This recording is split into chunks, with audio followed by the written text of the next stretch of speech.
Femme, mythe, culture, romantisme monde, et politique. trans. Le voyage d'hiver, c'est un cycle de 24 chants que Schubert a composé à la fin de sa vie. Ça raconte un voyageur qui se fait quitter par sa fiancée, qui décide de partir dans la forêt et de quitter le monde. Il observe le monde extérieur et il se sent complètement étranger.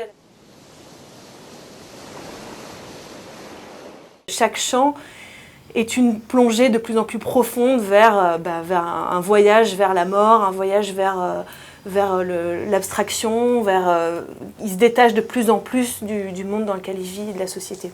Vers la folie. Bon, déjà, ils sont tous les deux viennois.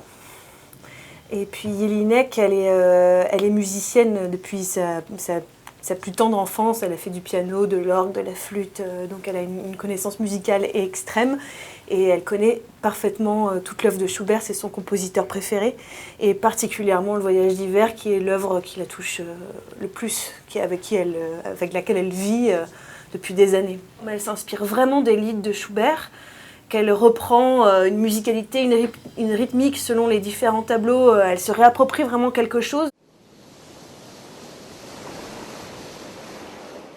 On utilise la voix de théâtre assez normale, la voix chantée, puisqu'on va utiliser des fragments des lieds de Schubert.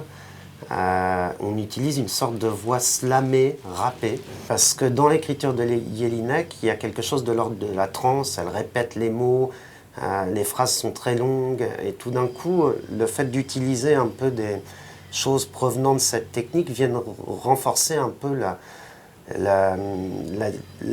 part de transe qu'il y a dans l'écriture de Jelinek. Donc ça marche très bien ensemble. Donc on a des choses un peu récitées, slamées comme ça.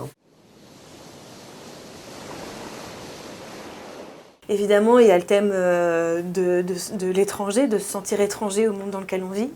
Et puis il y a un thème qui est aussi très important, c'est celui du voyage, et en particulier du voyage immobile, c'est-à-dire que